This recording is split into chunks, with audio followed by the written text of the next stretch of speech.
یا کہتے ہیں اعلیٰ حضرت تیرے غلاموں کا نقش قدم ہے راہ خدا، وہ کیا بہک سکے جو یہ سراغ لے کے چلے۔ یعنی عرس اس لیے ہے کہ صاحب عرس کے نقش قدم پر چلا جائے، اور جو ان کے نقش قدم پر چلتا ہے شیطان ان کو بھٹکا نہیں سکتا، گمراہ نہیں کر سکتا ہے۔ ہمیں تو بابا کے نام پہ نیاز کھانی ہے، بابا کے نقش قدم پر تو نہیں چلنا نا۔ آئیے میں ایک چیز آج آپ کو بتاؤں گا، اور میں چاہوں گا کہ اس چیز کو اپناؤ۔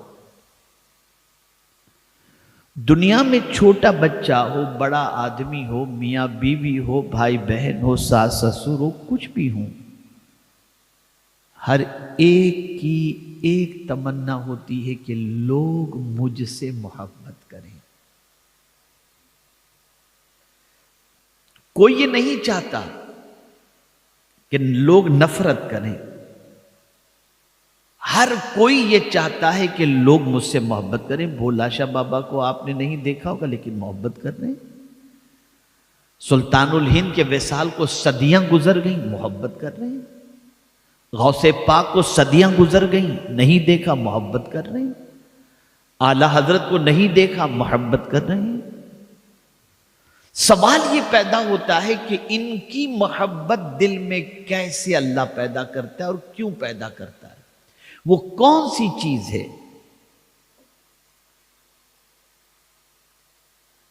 اور آج ہم ہزارہ چاہتے ہوئے لوگوں کے دلوں میں ہماری محبت کیوں پیدا نہیں ہوتی؟ بس سمجھنے کی ضرورت ہے۔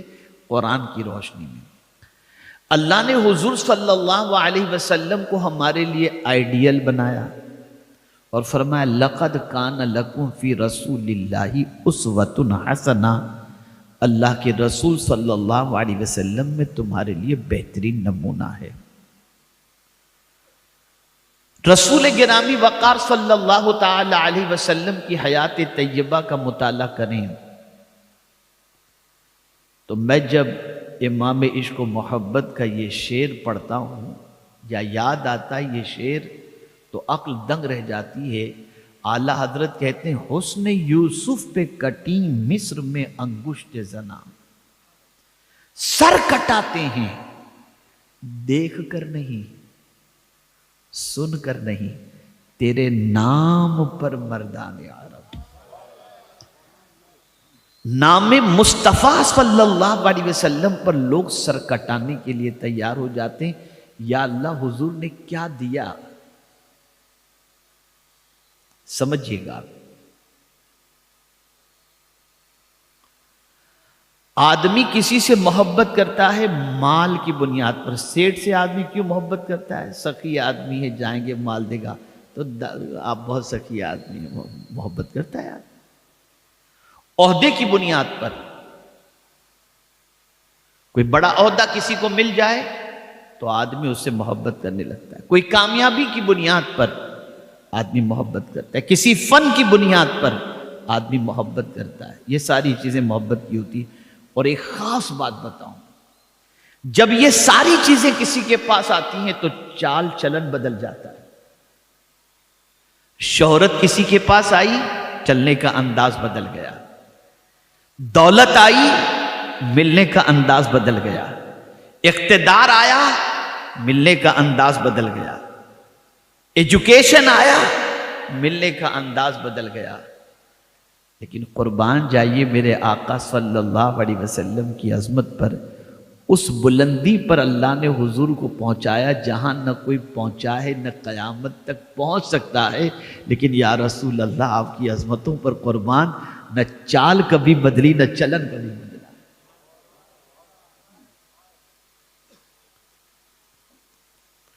اب رسول اعظم صلی اللہ علیہ وسلم کی محبت لوگوں کے دلوں میں کیوں؟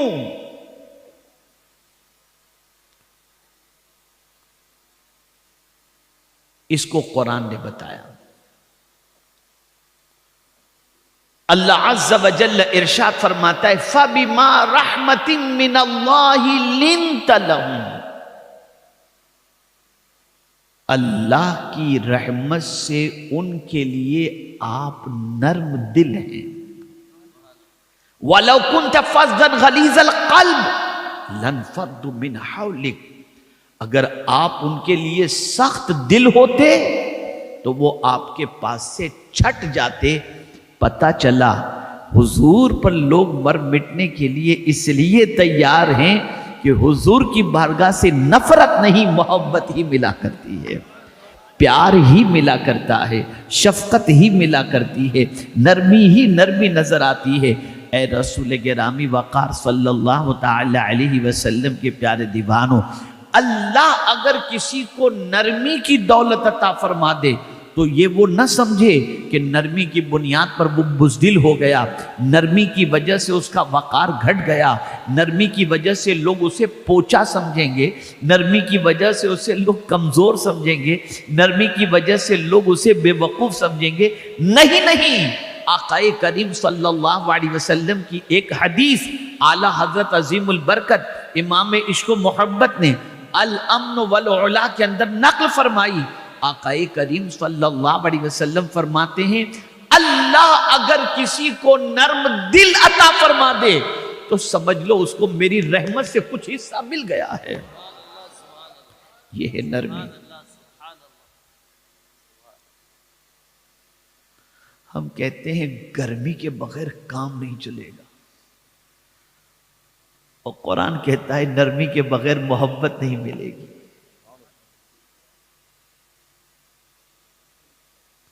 اگر دنیا فتح کرنا چاہتے ہو تو پیار سے فتح کر سکتے ہو، دلوں پر حکمرانی چاہتے ہو تو نرمی سے تم دلوں پر حکمرانی کر سکتے ہو. یہ اللہ والوں کے یہاں کیا ملتا تھا؟ جھڑک نہیں، شفقت ملا کرتے، پیار ملا کرتا تھا. روتا ہوا کوئی آتا ان کی بارگاہ سے مسکراتے ہوئے جاتا تھا. اللہ اکبر. ایک بڑی، میں زیادہ وقت نہیں لوں گا، آپ فکر مت کیجئے گا، اس کی وجہ میں جانتا ہوں تھوڑی ٹھنڈی بھی ہے اور وقت کی قلت بھی دامنگیر ہے. میں چاہوں گا بس ایک بات ذہن کے اندر بٹھا دوں آپ کے، تاکہ اس کی عظمت ایسی بیٹھ جائے کہ کل سے انشاءاللہ چال چلن تھوڑا سا بدل جائے، تاکہ آنے کا مقصد حل ہو جائے. ہمارا جسم ایک ہے، جسم اور ایک ہے روح.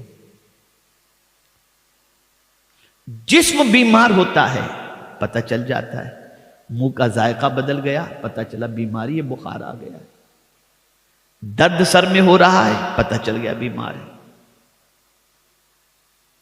ہاتھ پیر میں کپ کپی طاری ہو گئی، سمجھ میں آیا کہ بیمار ہے.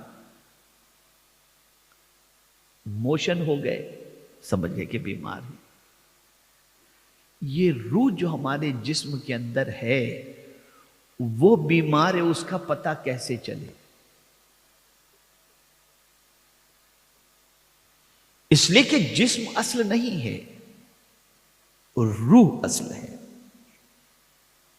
روح ہے تو جسم ہے. اگر روح نہیں تو آپ بہت ہی مشٹنڈے ہوں، لیکن جسم سے روح پرواز کر گئی تو آپ کو کوئی طاقتور نہیں کہے گا، مردہ ہی کہے گا، کوئی زندہ نہیں کہے گا. یہاں ایک بات یاد آ گئی، ضمناً میں عرض کر دوں، بڑی پیاری بات یاد آ گئی. دو لوگوں میں زمین کا جھگڑا چل رہا تھا. یہ زمین کا ٹکڑا میرا، دوسرا کہہ رہا تھا یہ زمین کا ٹکڑا میرا. دونوں میں جھگڑا چل رہا تھا. اب فیصلہ کیسے ہو؟ حضرت موسیٰ علیہ السلام کا دور.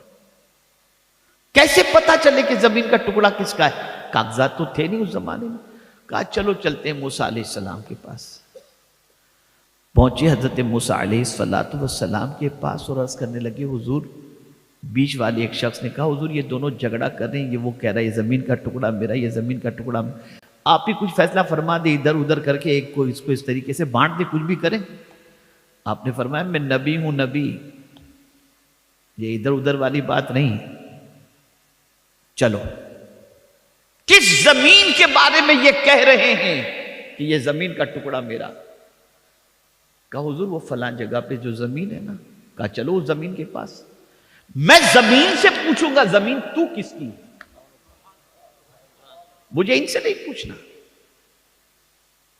بہت غور سے سنیے گا، اگر یہ بات یاد رہ گئی تو زندگی سنور جائے گی آپ کی. میں زمین سے پوچھوں گا، اے زمین تو کس کی؟ گئے وہ لوگ. حضرت موسیٰ علیہ الصلوۃ والسلام نے زمین سے فرمایا، اے زمین، یہ تفسیر میں موجود ہے، اے زمین یہ بتا، یہ کہہ رہا ہے تو اس کی، یہ کہہ رہا ہے تو اس کی، تو ہے کس کی؟ تو اس نے کہا، یا موسیٰ علیہ السلام، سب سے پہلے تو میں آپ کو سلام پیش کرتی ہوں، اور میں آپ سے یہ کہتی ہوں، یہ کہہ رہا ہے میں اس کی، یہ کہہ رہا ہے میں اس کی، میں دونوں کی نہیں ہوں. اب جو آگے اس نے کہا وہ سنیے، میں دونوں کی نہیں ہوں، بلکہ ان قریب یہ دونوں میرے پاس آئیں گے.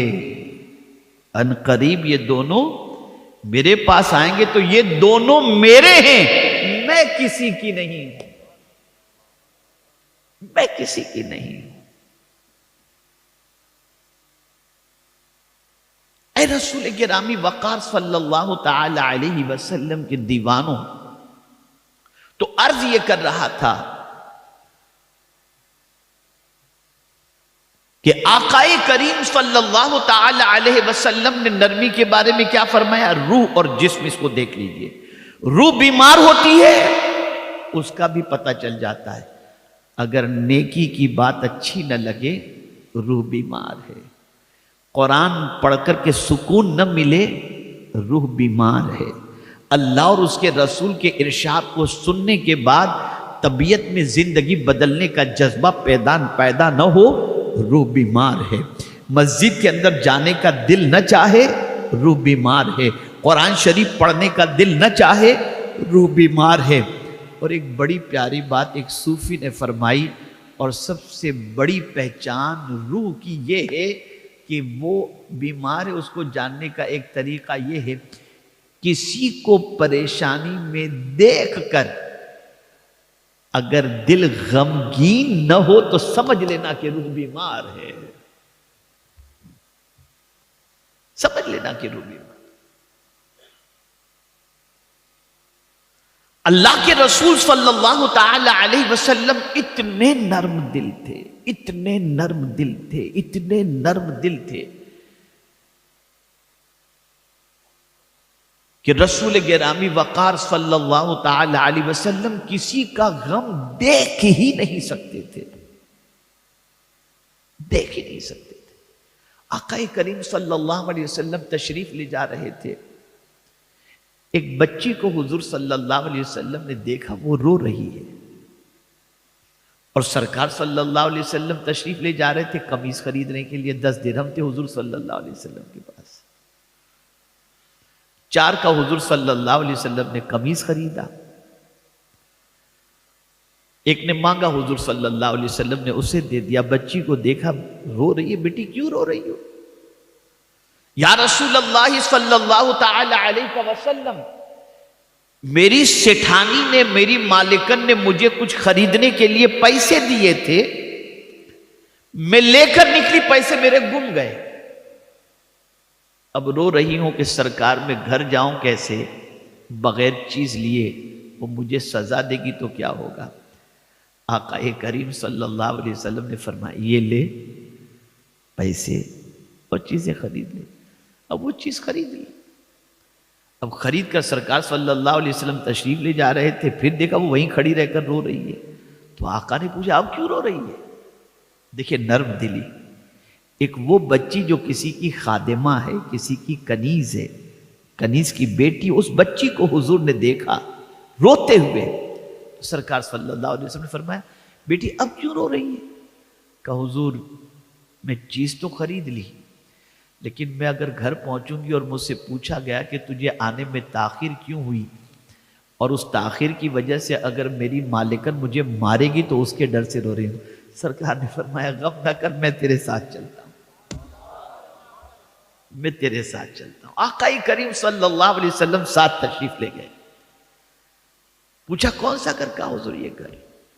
آقا کریم صلی اللہ علیہ وسلم نے باہر سے سلام پیش کیا. اندر والوں نے سنا آہستہ سے جواب دیا. سرکار صلی اللہ علیہ وسلم نے دوبارہ سلام کیا ان کے بلند آواز سے جواب نہ آنے کی وجہ سے. پھر انہوں نے سلام کا جواب دیا لیکن آہستہ سے جواب دیا. رسول اعظم صلی اللہ علیہ وسلم نے تیسری بار سلام کیا. اندر والوں نے سلام سنا, آہستہ سے جواب دیا, بلند آواز سے جواب نہیں دیا انہوں نے. سرکار صلی اللہ علیہ وسلم جانے لگے, دروازہ کھول کر کے وہ باہر آئے. یا رسول اللہ صلی اللہ تعالی علیہ وسلم, ہم نے پہچان لیا تھا کہ یہ آپ کی آواز ہے سرکار, ہم نے چاہا کہ آپ بار بار ہمیں سلامتی کی دعا عطا فرمائیں, اس لیے ہم آہستہ سے جواب دیے. سرکار فرمائے کیسے آنا ہوا؟ آقا کریم صلی اللہ علیہ وسلم نے فرمایا یہ جو بچی ہے نا جو تمہارے یہاں خدمت کر رہی ہے, اس سے پیسے گم ہو گئے تھے تو اس کو پیسے میں نے دے دیے. اب آنے میں اس کو تاخیر ہوئی تو ڈر رہی تھی کہ کہیں تم اسے سزا نہ دو, تو میں اس کی سفارش لے کر کے آیا ہوں. اللہ اکبر. جیسے ہی گھر والوں نے سنا, کہا حضور جس کی سفارش آپ فرما دیں, سزا تو بہت دور کی بات ہے, ہم نے اللہ کے لیے اس کو آزاد کر دیا. یہ ہے نرمی. کسی بچی کے آنکھ میں آنسو حضور نہیں دیکھا. ارے یہاں تک کہ یہودی کا جنازہ جا رہا تھا, سرکار رو پڑے. صحابہ نے عرض کیا یا رسول اللہ صلی اللہ علیہ وسلم یہ یہودی کا جنازہ ہے. آقا نے فرمایا ہاں میں جانتا ہوں یہ یہودی کا جنازہ ہے. یا رسول اللہ صلی اللہ تعالی علیہ وسلم اس پر آپ آنسو بہا رہے ہیں؟ آقا فرماتے ہاں میں اس لیے رو رہا ہوں, کاش کہ یہ کلمہ پڑھ لیتا تو آج جنت کا مسافر بن کر کے جاتا. یہ فکر تھی. میرے پیارے آقا صلی اللہ تعالی علیہ وسلم کے پیارے دیوانوں, اسی نرمی کی بنیاد پر جہاں بہت ساری خوبیاں آقا کریم صلی اللہ علیہ وسلم میں تھیں, بلکہ خوبیوں کے پیکر تھے, لیکن لوگوں کے دلوں میں اللہ نے جو حضور کی محبت پیدا فرمائی اس کی کئی وجوہات میں سے ایک سب سے بڑی وجہ یہ تھی کہ سرکار بہت نرم دل تھے. کسی کا غم نہیں دیکھ سکتے تھے, کسی کی تکلیف نہیں دیکھ سکتے تھے, کسی کا آنسو نہیں دیکھ سکتے تھے, اور اتنی بلندی پر تھے کہ ایک قدم فرش پر تو دوسرا عرش پر, لیکن پھر بھی عالم یہ تھا مصطفیٰ جان رحمت صلی اللہ علیہ وسلم کا کہ زمین پر کبھی اکڑ کر نہیں چلے اور نہ کبھی غریبوں کو حقیر سمجھا, بلکہ سرکار صلی اللہ علیہ وسلم سب کے ساتھ نرمی سے پیش آتے, پیار سے پیش آتے, محبت سے پیش آتے. آج کا دور یہ ہے کہ لوگ کہتے ہیں ڈنڈے کے بغیر سدھریں گے نہیں, یہ نہیں کریں گے تو نہیں چلے گا. اس سے محبت پیدا نہیں ہوتی. آپ ڈنڈے کے زور سے کسی کے اوپر حکومت تو کر سکتے ہیں لیکن دل میں محبت پیدا نہیں کر سکتے. انسان محبت اس سے کرتا ہے جس کے لیے دل کے اندر نرمی پاتا ہے اور جس کے دل کے اندر اپنے لیے محبت پاتا ہے. نرمی بہت اونچی چیز ہے. آقا کریم صلی اللہ علیہ وسلم نے فرمایا جس چیز سے نرمی نکل گئی اس چیز سے بھلائی نکل گئی. اور سرکار صلی اللہ علیہ وسلم ارشاد فرماتے اللہ نے جس کو نرمی عطا کر دی اسے اللہ نے بہت بڑی بھلائی عطا فرما دی. اور ایک مقام پر پیغمبر رحمت صلی اللہ علیہ وسلم ارشاد فرماتے ہیں جس کے پاس نرمی ہے خیر ہی خیر اس کی طرف آتا ہے. بھلائی بھلائی. بھئی گھر ہی کو دیکھ لیجئے, ماں بھی ہے باپ بھی ہے. کماتا باپ ہے, صبح سے نکلتا باپ ہے, ٹیوشن فیس کی فکر باپ کو, اسکول فیس کی فکر باپ کو ہے نا, علاج کا پیسے کا انتظام باپ کو, شادی کے خرچے کی ذمہ داری باپ کو. لیکن سر میں درد ہوتا ہے تو بچہ کہتا ہے ماں, کبھی باپ کو یاد ہی نہیں کرتا. پیٹ میں او ماں کہتا ہے. وجہ کیا ہے؟ اس لیے کہ جتنا پیار ماں سے بچے کو ملتا ہے اتنا پیار باپ سے بچے کو نہیں ملتا. تو جہاں پیار زیادہ، اور خود حضور صلی اللہ علیہ وسلم نے فرمایا، ایک صحابی حاضر ہوئے آقا کریم صلی اللہ علیہ وسلم سے عرض کرتے مجھ پر سب سے زیادہ حق کس کا؟ سرکار نے فرمایا تمہاری ماں کا. پھر عرض کرتے اس کے بعد؟ کہا تمہاری ماں کا. پھر عرض کرتے اس کے بعد؟ حضور نے فرمایا تمہاری ماں کا. پھر عرض کرتے ہیں چوتھی بار کی پھر کس کا؟ حضور نے فرمایا تمہارے باپ کا. 3 حق ماں کی حضور صلی اللہ علیہ وسلم نے بتا کر اس طریقے سے ارشاد فرمایا 3 مرتبہ فرما کر کہ پیار سارا تو تیری ماں کی. اسی لیے یاد رکھیں باپ مر جائے، غور کیجئے گا یہ معاشرے کی سچویشن میں آپ کو بتا رہا ہوں، باپ مر جائے تو ماں کو تو کوئی بھی رکھ لیتا ہے، لیکن ماں کے انتقال کے بعد باپ کو اکیلے سنبھالنا یہ بڑا ڈیفیکلٹ ہو جاتا ہے. ایک بیٹا کہے گا 4 دن کے لیے تو لے جا، دوسرا کہے گا اور ماں ہوگی تو ماں میرے پاس ہی رہے گی. ہوتا ہے نا پیار، نرمی، محبت. میرے پیارے آقا صلی اللہ تعالی علیہ وسلم کے پیارے دیوانوں، اللہ تعالیٰ نے حضور صلی اللہ علیہ وسلم کو رحمت للعالمین بنا کر بھیجا. آقا کی جانب سے پیار کے علاوہ کوئی چیز کسی کو نصیب ہوئی نہیں. پیار، پیار اور محبت، نرمی، نرمی اور نرمی. اب نرمی سے کیا مراد ہے؟ کیا مراد ہے؟ خالی دل میں کسی کے غم کے سلسلے میں دیکھ کر دل کا نرم ہونا؟ نہ، صرف یہ مراد نہیں، زبان کا بھی نرم ہونا. حضرت موسیٰ علیہ السلام اور حضرت ہارون کو جب رب قدیر جل جلالہ نے فرعون کی طرف بھیجا تو فرمایا اذهبا الى فرعون انه طغى، تم دونوں جاؤ فرعون کے پاس، وہ سرکش ہو گیا.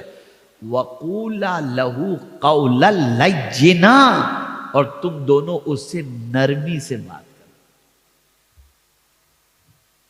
جس کے کلام میں نرمی ہو، جس کی چال چلن کے اندر نرمی ہو، جس کے مزاج کے اندر نرمی ہو، اللہ رب العزت جل جلالہ اس کو خیر کی دولت سے مالا مال فرما دیتا ہے، اسے بھلائی خوب عطا فرما دیتا ہے. یہ جو منطق ہمارے ذہن کے اندر بیٹھ گئی کہ جب تک کہ 2-4 گالی نہ بولو نا تب تک سدھرتا نہیں ہے، یہ ہمارا فارمولا اپنا ہے. لیکن سرکار صلی اللہ علیہ وسلم کا فارمولا تو یہ ہے پیار سے دنیا جیت جاؤ، پیار سے سب کچھ جیت جاؤ. پیار جہاں ملے گا بندہ وہاں لوٹے گا. جہاں محبت زیادہ ملتی ہے بندہ اس طرف جاتا ہے، جہاں شفقتیں زیادہ ملتی ہیں آدمی وہاں جاتا ہے. بڑی معذرت کے ساتھ میں عرض کروں گا، بڑی معذرت کے ساتھ، آج کی ماؤں کے پاس بھی ٹائم نہیں ہے اپنے بچوں کو پیار دینے کا. بلکہ میں تو کہا کرتا ہوں جانور کے بچے پیدا ہو کر جس طرح سے خود سے بڑے ہونے لگ جاتے ہیں، ایسے ہی آج کے مسلم معاشرے کے اندر بھی بچے پیدا ہوئے فوراً سیدھے کام والی کی گود میں چلے گئے اور پھر وہیں سے بڑے ہونے شروع ہوئے. نہ ماں کی ممتا اسے نصیب ہوتی ہے، نہ ماں کا پیار نصیب ہوتا ہے، نہ ماں کی شفقتیں نصیب ہوتی ہیں. اندر سے وہ بچہ جو اس کی نیڈ تھی، جو پیار تھا، جب ماں کی طرف سے نہیں ملتا اور ماں اتنا وقت اپنے بچے کو نہیں دے پاتی اور باپ نہیں دے پاتا، تو یہی بچہ پیار کی تلاش کے اندر کبھی کسی لڑکی کے عشق میں، کبھی کسی اور کے عشق میں گرفتار ہو جاتا ہے. آج اس چیز کے بارے میں غور کرنے کی ضرورت ہے کہ بچے بہکتے کیوں ہیں، بچے بھٹکتے کیوں ہیں.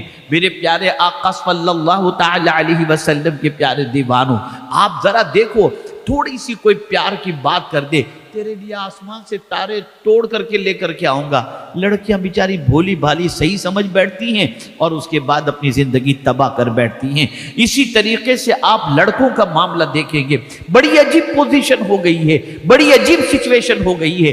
اے رسول اعظم صلی اللہ تعالی علیہ وسلم کے دیوانوں، اولاد کو پیار دو، اولاد کو شفقت دو، اولاد کو محبت دو. بلکہ یہاں تک میں عرض کرتا ہوں اللہ کے رسول صلی اللہ علیہ وسلم نے کس عورت کو سب سے بہترین عورت فرمایا؟ آقائے کریم صلی اللہ علیہ وسلم فرماتے ہیں وہ عورت بہت اچھی اور بہترین عورت ہے جو اپنے شوہر کو پیار دیتی. آج تو جھڑکتی ہیں، آج تو غصہ کرتی ہیں، پوری دنیا کہتی ہے بیوی سے آدمی ڈر رہا ہے. یہ حال ہو چکا ہے. پھر وہ بھٹک جاتے ہیں، ادھر ادھر چلے جاتے ہیں، پھر اس کے بعد روتی ہے کہ شوہر ادھر ادھر چلا گیا، اس کے چکر میں پھنس گیا. تو اس کی جو بنیادی ضرورت تھی تم نے پورا کیوں نہیں کیا؟ حدیث شریف میں لفظ ودود آیا ہے،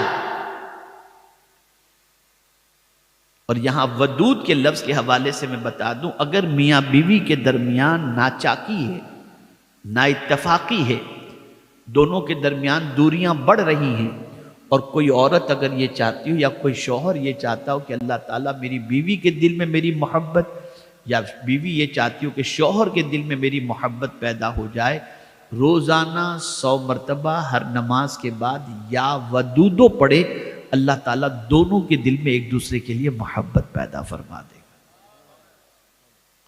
اے رسول گرامی وقار صلی اللہ تعالی علیہ وسلم کے دیوانوں، قرآن کے فارمولے پر عمل کرو. ہر وہ سیٹھ جس کو اللہ نے دولت سے نوازا ہے اور اس کے پاس نوکروں کی قطار موجود ہے، لیکن اگر وہ نوکر کے ساتھ نرمی سے پیش آئے گا، نوکر اپنے سیٹھ کے لیے جان دینے کے لیے بھی تیار ہوگا. لیکن اگر ڈانٹ ڈپٹ کرے گا تو نوکر کے دل میں سیٹھ کی محبت تو نہیں ہوگی، نوکری کی محبت ہوگی.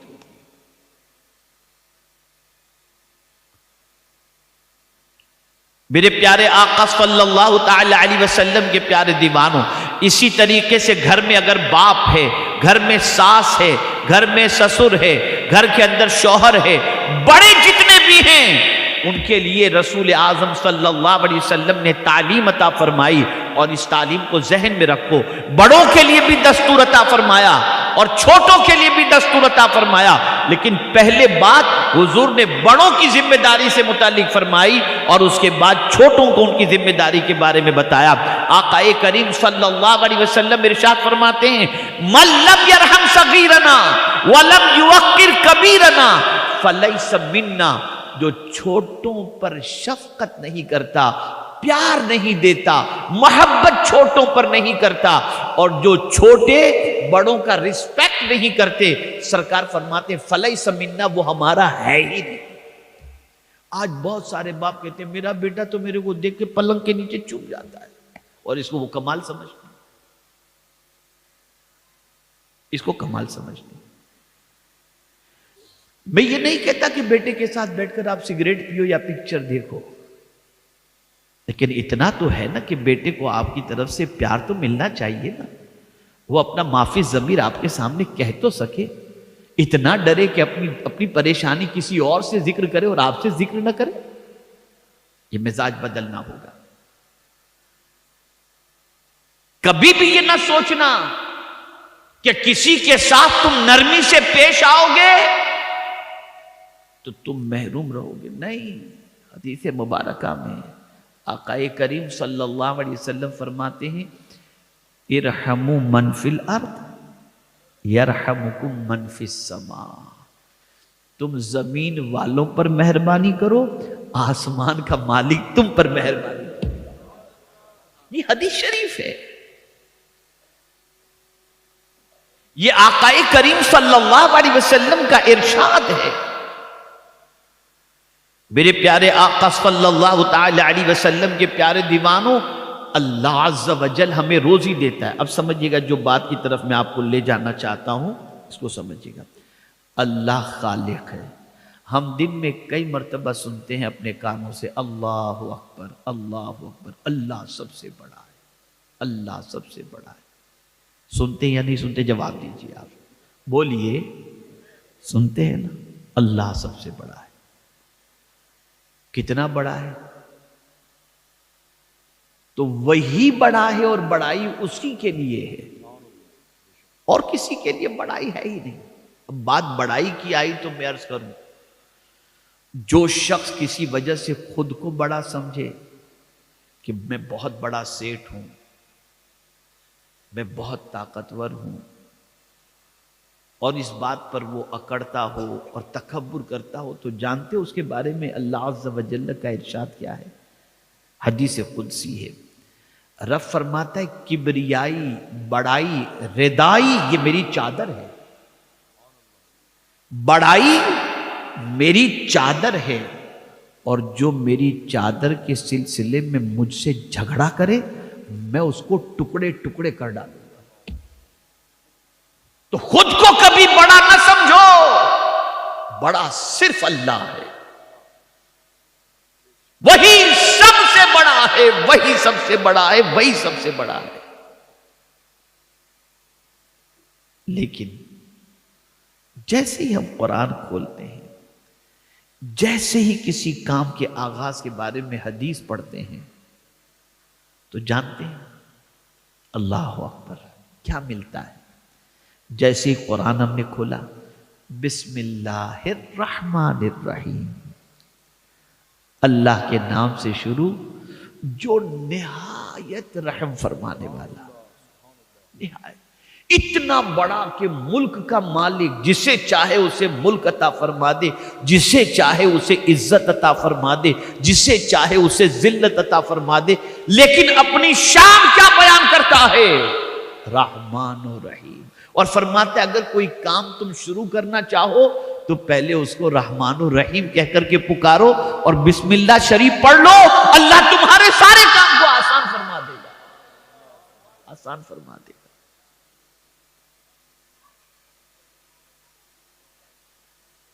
اس میں ذات کے بعد سب سے پہلے دو صفتوں کا ذکر آتا ہے، وہ ہے رحمان اور رحیم، بہت مہربانی کرنے والا۔ بلکہ حدیث مبارکہ میں ہے کہ مخلوق کی تخلیق سے پہلے پروردگار جل جلالہ نے سب سے پہلے جو جملہ اپنی شان کے متعلق لکھا وہ کون سا تھا؟ سبقت رحمتی علی غضبی، میری رحمت میرے غضب پر غالب آ گئی، یعنی اللہ عز و جل جلال کے مقابلے میں اپنی رحمت کو جلال کے اوپر غالب کر رہا ہے، یہ میرے رب کی شان۔ اور پھر قرآن شریف میں اللہ نے فرمایا وَرَحْمَتِي وَسِعَتْ كُلَّ شَيْءٍ، ہر چیز کو میری مہربانی گھیرے ہوئے ہے، میری رحمت گھیرے ہوئے ہے۔ اور پھر مزید آپ کو سمجھنا ہے تو اس طرح سے سمجھے، ایک ماں اپنے بچے سے پیار کرتی ہے، ایک پرند و چرند اپنے بچے سے پیار کرتے ہیں، ہم دیکھتے ہیں نا کتنا پیار، اللہ اکبر کتنا پیار کرتے ہیں۔ اللہ عز و جل ارشاد فرماتا ہے یہ جتنی مہربانیاں تم دیکھ رہے ہو نا، چرند پرند اپنے بچوں سے، جانور اپنے بچوں پر مہربانی کرتے ہیں، ماں اپنے بچوں پر مہربانی کرتی ہے، یہ ساری مہربانیاں میری ایک رحمت کا حصہ ہیں، ایک رحمت کا۔ اور رب فرماتا ہے 99 رحمتیں تو میرے پاس موجود ہیں۔ تو آپ اندازہ لگائیے جب ایک ماں کے پیار کا یہ عالم ہے اور وہ بھی اللہ کی رحمت کا ایک حصہ ہے، تو جس رب کے پاس مزید رحمتیں موجود ہیں اس کے پیار کا عالم کیا ہوگا؟ اب وہ کتنا پیار کرتا ہے تھوڑا سا وہ بھی سمجھا دوں، کتنا پیار کرتا ہے، کتنا پیار کرتا ہے۔ روزے کے مسئلے کو لے لیجئے،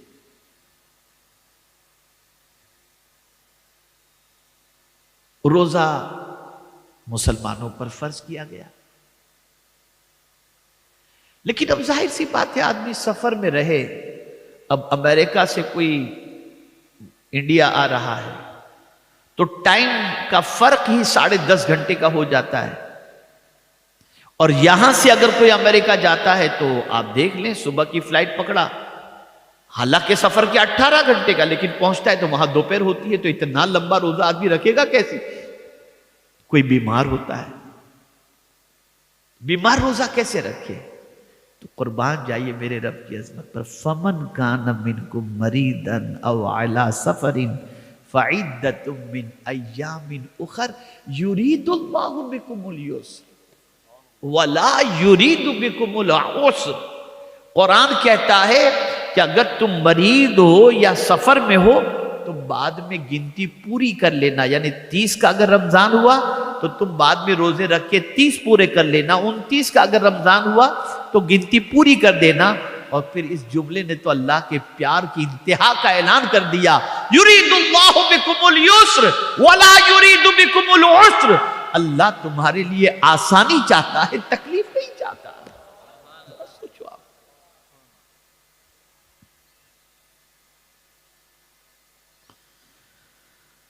اور دین کے سلسلے میں بھی رسول اعظم صلی اللہ علیہ وسلم نے فرمایا الدین یسر ولا تعسر، دین آسان ہے، اس کو ڈیفیکلٹ مت بناؤ، یہ حضور کا ارشاد ہے۔ اب بات تھوڑی سی واضح ہو گئی کہ نرمی میں اللہ نے کتنا خیر اور نرمی میں اللہ نے کتنا فائدہ رکھا ہے۔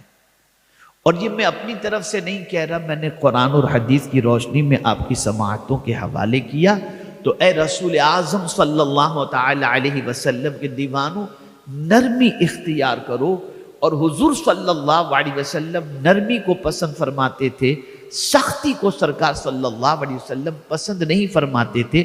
ہاں البتہ ایک بات ضرور ہے، جہاں شریعت نے اجازت دی ہے وہاں پر آپ سختی کر سکتے ہیں۔ مثال کے طور پر کوئی حدود شریعت کی پامالی کر رہا ہو، کوئی حد شرع سے تجاوز کر رہا ہو، کوئی شریعت کے قانون کو توڑ رہا ہو، تو میرے پیارے آقا صلی اللہ علیہ وسلم کے پیارے دیوانوں، اگر کوئی اسلامی حکومت ہے تو پھر وہاں پر قانون شریعت کا جو ہے اس کے نفاذ کے سلسلے میں پھر نرمی نہیں ہوتی، پھر اللہ کے قانون کو نافذ کرنے کا معاملہ ہوا کرتا ہے۔ ایسے ہی بچوں کے سلسلے میں اگر بہت زیادہ لاڈ پیار سے بچے بگڑنے کے لگتے ہوں تو بچوں کو تھوڑی سی آنکھ دکھانا بھی ضروری ہوتا ہے، لیکن اس آنکھ دکھانے میں بھی شفقت پوشیدہ ہو، محبت پوشیدہ ہو، پیار پوشیدہ ہو۔ لیکن ایک بات یاد رکھیں، پیار کے ذریعے جتنا اب بچوں کی زندگی کو سنوار سکتے ہیں، سختی کے ذریعے اتنا نہیں سنوار سکتے۔ اے رسول اعظم صلی اللہ علیہ وسلم کے دیوانوں، بس ایک آخری بات عرض کر کے میں اپنی گفتگو کو ختم کرتا ہوں۔ آپ ذرا سوچو نا، کسی کی یہاں ملازمت آپ کر رہے ہوں اور جس کے یہاں آپ جاب کر رہے ہیں، اس کی بات صبح سے لے کر رات تک آپ نہیں مانتے اور اس کے مال میں خیانت بھی کرتے ہیں، وہ آپ کو نکال بھی دیتا ہے، آپ بھاگ جاتے ہیں یا چوری کی یا اس کی بات نہیں مانی، اس نے نکال دیا، کبھی پلٹ کر اس کے پاس جانے کا خیال آئے گا؟ کوئی جواب دو نا یار، جائیں گے دوبارہ اس کے پاس؟ کیوں؟ ڈریں گے، مارے گا، چھوڑے گا نہیں، ہے نا؟ کوئی جواب دیجیے، ہوگا کہ نہیں ایسا؟ لیکن صبح اٹھنے سے لے کر رات سونے تک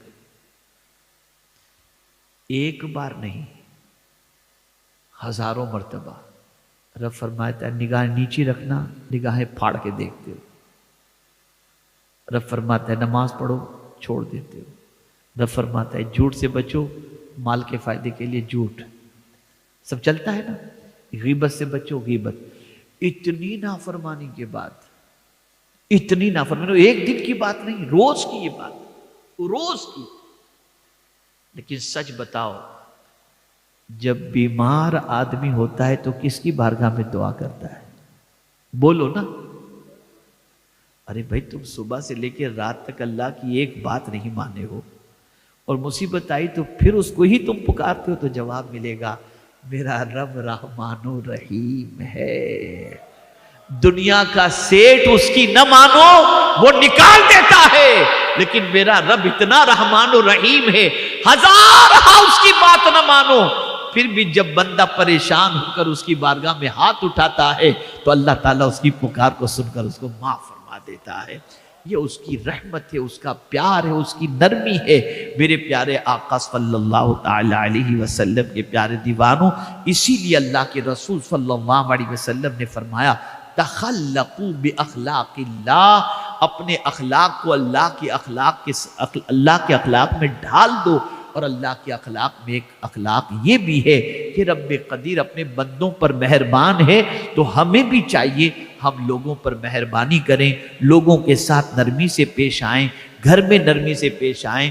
اور یاد رکھیں مسئلہ بالکل واضح ہو گیا، اولیاء کرام کی بارگاہ کے اندر ہم حاضر ہوتے ہیں، اس کی وجہ سب سے بڑی یہ ہوتی ہے کہ ان کی بارگاہ سے پیار ملتا ہے، مسئلوں کا حل ملتا ہے، ان کی بارگاہ سے پرابلم کا سولیوشن ملتا ہے۔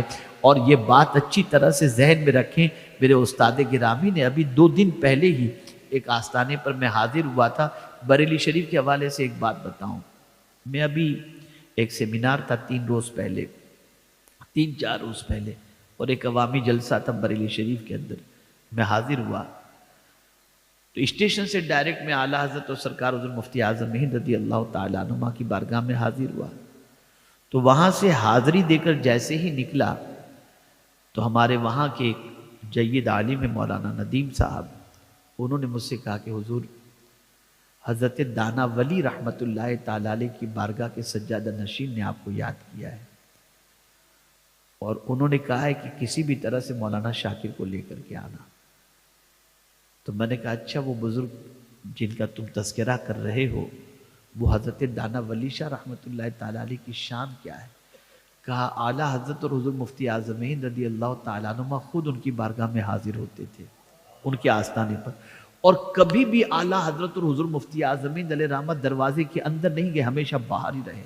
اتنا جلالی اور اتنا مطلب بافیض وہ آستانہ ہے اعلیٰ حضرت اور حضور مفتی اعظم اشتیاق پر۔ گئے ہم بھی، حاضری دی، اور صاحب سجادہ نے بہت خاطر تواضع کی، نذرانہ بھی مجھے دیا انہوں نے۔ تو وہاں سے پھر نکلا، اور پھر میں دوسرے دن میرے استاد گرامی سے میں نے عرض کیا کہ اب سنیے ان کی بات، فرماتے ہیں کہ بیٹا اللہ والوں کے یہاں جاتے آتے رہو، اس کی سب سے بڑی وجہ یہ ہے کہ وہ کسی کا دکھ دیکھ ہی نہیں سکتے، اور جب کوئی دکھی ان کے پاس پہنچتا ہے تو وہ اللہ کی بارگاہ میں کیا کہتے ہیں؟ سنو، میرے استاد گرامی نے کہا کہ وہ اللہ کی بارگاہ میں کہتے ہیں مولا اگر تو توفیق نہ دیتا تو یہ میرے پاس آتے کیسے، اور تیری توفیق سے جب یہ میرے پاس آئے تو اس امید پر آئے ہیں کہ میں اگر ان کی سفارش کروں گا تو میری سفارش قبول کر دے گا۔ تو پھر اتنی عاجزی اور انکساری سے رب کو مناتے ہیں کہ مولا ان کی بات کو قبول فرما لیتا ہے، قبول فرما۔ تو ولی کی بہت بڑی صفت ہوتی ہے عاجزی، انکساری۔ تو اے رسول اعظم صلی اللہ علیہ وسلم کے دیوانوں، اس بات کو ذہن میں رکھو، نرمی اختیار کرو۔ نرمی میں جتنے فائدے ہیں اللہ نے سختی میں نہیں رکھے۔ نرمی کی وجہ سے انسان کی محبت لوگوں کے دلوں میں پیدا ہوتی ہے۔ یہ اللہ والوں کی محبت آج ہمارے دلوں میں ہے، اس کی وجہ یہ ہے کہ ان کی بارگاہ سے ہمیں پیار ملتا ہے، شفقتیں ملتی ہیں، محبت ملتی ہے۔ اللہ رب العزت جل جلالہ آقا کریم رؤوف الرحیم علیہ التحیۃ والتسلیم کے صدقہ و طفیل مجھے آپ کو سب کو اللہ والوں کے نقش قدم پر چلنے کی توفیق نصیب فرمائے، اور ان کے طریقے پر اپنی زندگی گزارنے کی توفیق نصیب فرمائے۔ وما علینا الا البلاغ المبین۔ السلام علیکم ورحمۃ اللہ وبرکاتہ۔